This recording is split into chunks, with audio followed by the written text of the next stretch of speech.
I'm Ella. I am a raw denim enthusiast, a musician and maker of things. I post on Instagram as Wear Till Dead for my denim stuff. I post on Instagram and elsewhere for music stuff as Ella Harp. And I wanted to make a new channel for the denim stuff because I don't think that everybody on my music page is really that interested in the pair of jeans that I wore every day for a year. So here's where we find ourselves. The Indigo Invitational, a year-long denim fading competition, has just ended a couple weeks ago. I participated. It was so much fun. I wore this Ironheart pair of 14-ounce 888s. It was a total blast. So I just wanted to do like just kind of a general recap and looking at the pair and talking about trying to get the right fit as a woman in raw denim, which is challenging and all that kind of stuff. So this pair that I picked is a little bit higher rise than a lot of the other pairs that I could find. It's probably about the most unisex pair that I found that also met the sort of basic shape that I was going for. I really like them. They have 5 buttons. It's quite similar in fit, at least from what I've experienced, to a vintage pair of Levi's 501s, although they're a little bit narrower in the legs. And these are men's jeans. I'm lucky to live near San Francisco, so I was able to go into the city and try on a bunch of different pairs at Selvedge, San Francisco on Valencia Street. And I tried on, I don't know, maybe 10 pairs or so. And they didn't have the 14-ounce version of these 888s, but they did have the 21-ounce version. And while I could not button them up all the way, I was confident that that fit was definitely what I was going for. So I ended up ordering the 14-ounce pairs over the internet. I actually got 2. I got one in a 28 and one in a 29 to make sure that I was going to get the right fit. And the 28 would have fit me better in the waist, but unfortunately the rest of the top block was too tight, so I ended up with the 29s. And I did have one alteration done to these, which I only really bothered to do because I knew I was going to be in the Invitational. I knew I was going to be trying to wear these every day for a year, and I didn't want to give myself any reason not to do that. So there's this thing that happens to me, at least, I'm sure I'm not alone in this, which I call bucket butt, not so fondly.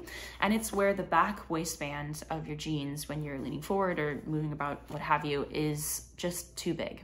So I had it sent into the Williamsburg Garment Co, and they're out in New York or New Jersey. I had them take out 1 inch from the top of the waistband. So effectively they took it down to they actually took it down a ways, and then they sewed everything back up.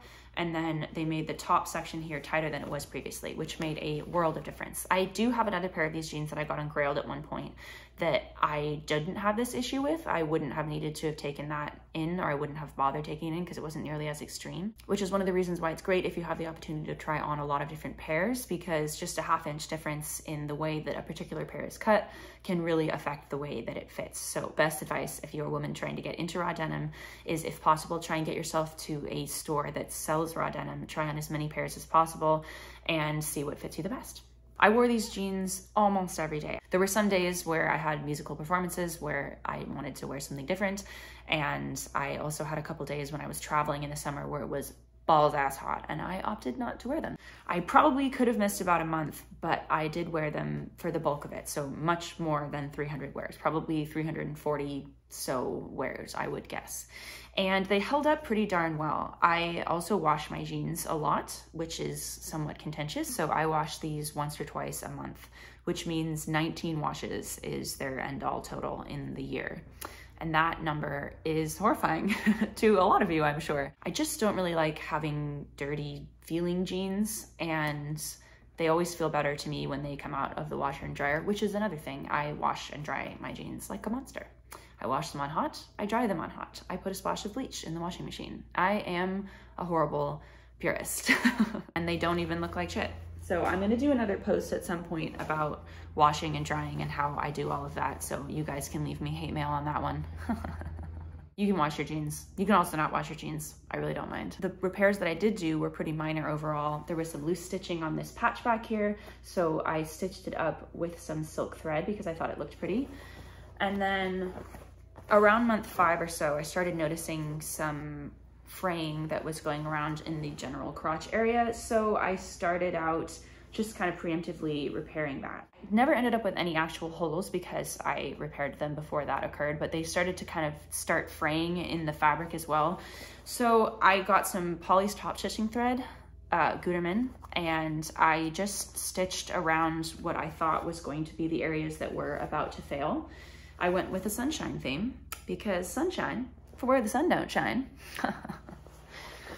Early on in my repairs, when this first started fraying, I had used some cotton sashiko thread to go over it, which looked great, but unfortunately with the wear in this area, it disintegrated pretty quickly. So I decided to go for durability over cool, I guess. So I just ended up going with the top stitching thread because it seems to be holding up a lot better. I just found out today that, of course, I did not make the top 50, but I did make it into a group of 30 pairs that were apparently in and out of the discussion for the top 50.